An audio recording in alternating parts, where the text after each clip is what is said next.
Hey everybody, it's the Commodore from the Clan of the Grey Wolf, and you are watching a very special episode of the weekly Wringer series here on clanofthegraywolf.com. In case you couldn't tell by myself and Rue's dapperish outfits today, which I believe is a term that you invented. It's a technical term. It is a technical term. It is approximately 0.7 dappers. Yeah, I like that. Which is, I hope that's high on the dapperish scale. Yes. Well, originally the term was drapers, but it's been modified since the 70s. So. Got it. Well, that's good news. Anyway, so this, I'm sure you've noticed to this point, looks nothing like what the usual weekly Wringer looks like. That's okay, because it's a very special episode, because we are celebrating this week the 100th episode of the weekly Wringer. Ding. Ding. Thank you. Hold everybody. On. Thank you. I have celebration for you. Oh, good. Celebrate. Ready? Here we go. While you're doing that, I'm going to open this bottle of champagne because that's very important. So you go ahead. You celebrate all you want to. I will. I'm going to make sure that we can get this going here. Gotta get the Because bottle. How else to celebrate the 100th episode of the Weekly Wringer than with pyrotechnics indoors? There we go. And we have a little bubbly going on over here as well. Why do I keep doing this? Why do you keep trying to light the house on fire? I don't know. Whee! Anyway, I'm going to pour a slightly large glass of champagne for all of you. This is indeed, while you're watching fireworks and drinking from my ridiculously large glass, this is the 100th episode of the Weekly Wringer. Welcome to it. It's been a long time coming. I remember really the first episode of the Weekly Wringer, and it feels like yesterday, which just means that I am old. You're pretty darn old. Luckily, I am not. Somehow I've been at this for 2.5 years now. But in any case, and the Weekly Wringer hasn't always been weekly, so on and so forth, but thanks for hanging with us, guys, because I think the 100th episode is going to be worth it. Because what are we going to do today? We're going to talk a little bit about the question from last week, which was a doozy about Super Nintendo games. Maybe some of you chimed in with your favorite Super Nintendo game, your nomination, as it were, for the best Super Nintendo game of all time. And then we're just going to kind of bounce off of the comments that you guys gave me during the course of the last Wringer from then until now. And then Rue and myself are going to present our favorite or / the best Super Nintendo game. I'm going to leave that up for interpretation while we go through this episode. Best Super Nintendo games in terms of our opinions. And then we're just going to give you a question for the next time, which I think you will also find quite entertaining. Because I couldn't just leave any old question at the end of the 100th episode of the Weekly Wringer. I'm titillated. Are you really? No. You're just making that up. I feel slightly titillated, I will say. Mm-hmm. Slightly is better than none. I'm going to take it. And with that, I'm going to move on to two things I got to say. One is, I'm going to introduce all the new folks from this week, as I always do.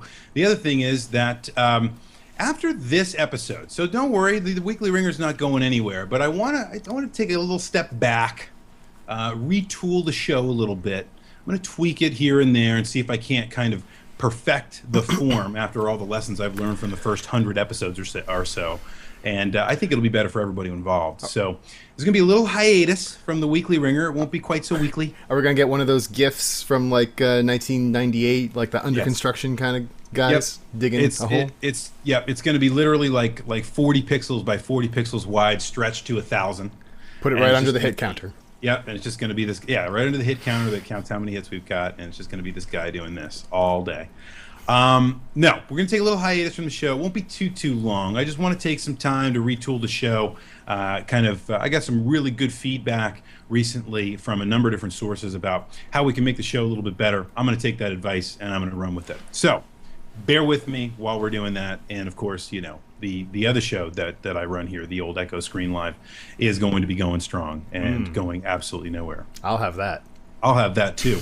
With that in mind, let's move on to the new people we have to introduce for this. Hey, will you stop doing that? That was the cat. That's really, really rude. Really rude. I mean, here I am in the middle of recording an episode, and the cat just is like, I'm gonna screw up your shit. I'll be right back. You go ahead and welcome new people. Yeah, I'll do that. I'm going to welcome the new people. All right, so we're taking care of a cat emergency. New people. Miyoki. Welcome to you, Miyoki. Let's see. This next one's kind of a weird name. Paddle Fort. I don't even really know what that would be about. Paddle Fort. Paddle Fort?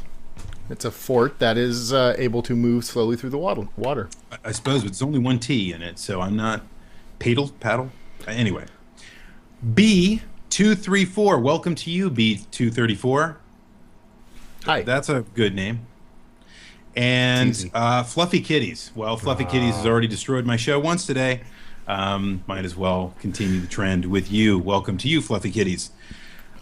This is an interesting one. Jimmy Ang Kim. Maybe it was supposed to be Jimmy and Kim. Maybe it's two people, but they changed the D to a G. I don't know. But in case it's just one person, Jimmy Ang Kim. Maybe it's a couple. Maybe they're sweet people. Maybe. I'm sure they're nice people. Aroni. Welcome to you, Aroni. And lastly, my favorite name for the week. I thought this was a pretty good one. Crash and the Boys with a Z. Welcome to you, Crash and the Boys, and welcome to everyone else. Thank you for stepping up to the plate and making comments on the Weekly Ringer. Great to have you on board. Okay, now, this is very special because Rue has never taken part in a Weekly Ringer except for the ones that we do during the marathon. Yes. And even then, you were kind of just standing in the back and yelling obscenities. Mostly. Well, eating pizza or something. It's rare that we have you on the show, so it's a good thing that we do have you here, though, because you've got the vast collection of Super Nintendo games right there with you. So you might even be able to demonstrate some of the games that we're about to name for the fine people out there, just in case they forgot what some of them look like. I'll certainly try. And if you don't have one, just show a fake game. Just hold up your hands with nothing, and maybe I can put a picture in later. Anyway, the point is, we're gonna get moving on to some of your nominations for the best Super Nintendo game of all time, because that was the question I asked. What is the best Super Nintendo game of all time? This was this was a suggestion of several viewers. They said, you know what, the 100th Ringer question should be the best Super Nintendo game of all time. So we're going to talk about that today. One thing, before I jump into the user comments, is that several of you asked the question, is this about my favorite Super Nintendo game, or is this about the best Super Nintendo game? Well, we like to keep it open, right? I make that distinction all the time with Star Trek movies. The best is obviously Wrath of Khan, but my favorite's First Contact. So I think you're crazy for that. However, I don't think you're too far off. No. I mean, probably wouldn't disagree too much. But the point is, it's open for interpretation, right? But we're gonna try to go through our favorite and the best and see if they are different at all. But I was really kind of talking about the best game, not necessarily what might be your favorite. And I think when we talk to myself and Rue about our, opinions on this, you might find that we don't actually have our favorites as the best game. Potentially. Maybe. Just saying. We didn't conspire before the show. Only slightly. Only slightly. You knew the champagne was coming. That's about it. Anyway, Red Mage says he's got us kicked off this week with Super Mario World. So I will throw it to you, Rue. Ooh. Make the argument or the non-argument for why Super Mario World is the best Super Nintendo game of all time. Well, it is a very solid Super Mario game. I will say that. It had a lot to live up to with Super Mario Bros. 3, and I think it did very admirably. It introduced Yoshi, who has been a mainstay of the series since the inception. A man of few words. Yes, and it's as most Mario games, especially the early 2D platformers, it was very tight in its gameplay. I think there were 96 different, well, not 96 levels, but 96 different ways to finish levels, something like that.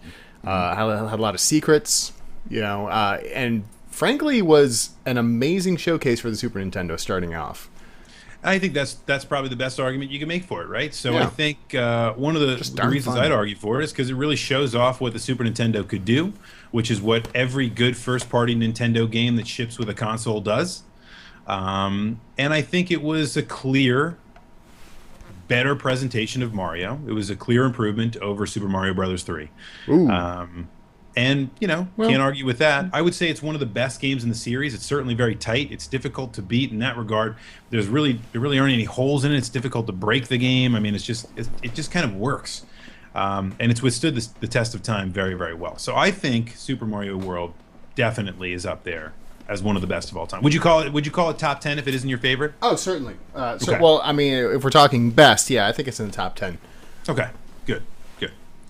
Now, we're going to get to another staple of the show, and that is the Youngblood Scientific D6 roll. Now, for those of you that haven't watched the show before and don't understand, Youngblood always submits a series of answers within which I will roll my Scientific D6 against to find out what Youngblood's answer actually happens to be. Ooh. And True here we chance. go. Yeah. It's good. But someone that might have answered already with one of his answers might be disappointed when I kick them off the list. Here we go. Okay, it's a 6, and that would be Donkey Kong Country. Oh. All right, so Donkey Kong Country. Here's I'm gonna justify this one.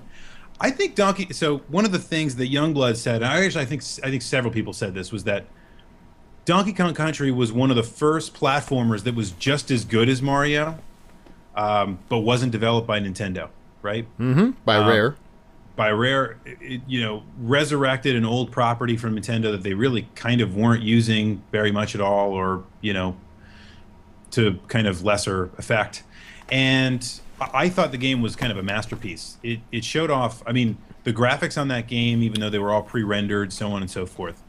It just something that showed off what the Super Nintendo could do, and the capabilities of that were so much better than the NES. Mm-hmm. Look at any original NES game, right?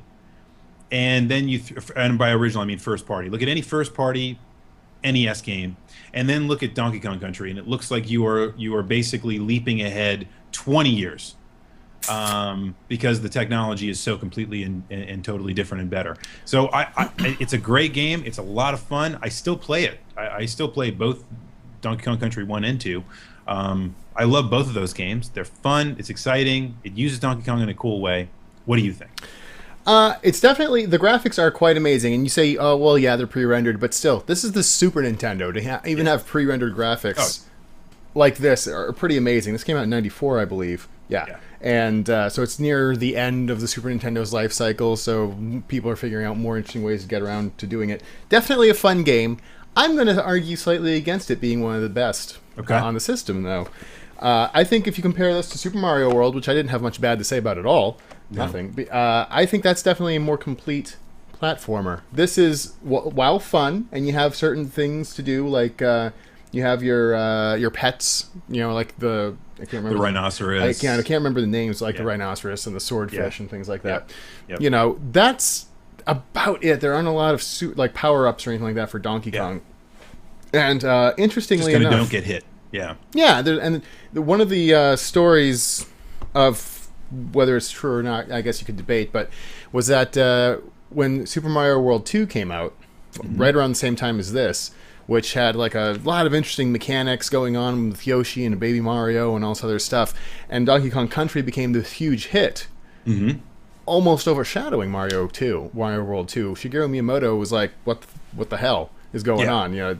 This is just like a pretty game, whereas mine's a masterpiece, A little bit of sour grapes there from Shiggy. Yeah, which is understandable. I mean, that's a tough thing to get rid of when you invented it. I mean, it's like it's kind of weird to see other people take your creation and do strange things. True. The thing that I like, I don't know that Donkey Kong Country is top 10 Super Nintendo all time. It might sneak in there, but I think one of the best parts of it is when you shift the game, when it gets into like the little cart rolling stuff and the barrel rolls and the barrel shooting and things like that. Things that actually, quite frankly, Mario then copies in later iterations. I think that was a cool, invention for them, a good way for them to kind of reinvent that little mechanic or a couple mechanics. But, is it enough to make it one of the best games on the SNES? I don't think so. No. And the sequels, Donkey Kong Country 2, Donkey Kong Country 3, also good games, but it definitely repeated the same formula very strictly. They didn't mess with success. Quick. Yeah. And that was when Rare was probably the best developer in the world. So... Anyway, all right, moving right along. It's debatable. Jack of all games says Legend of Zelda: Link to the Past.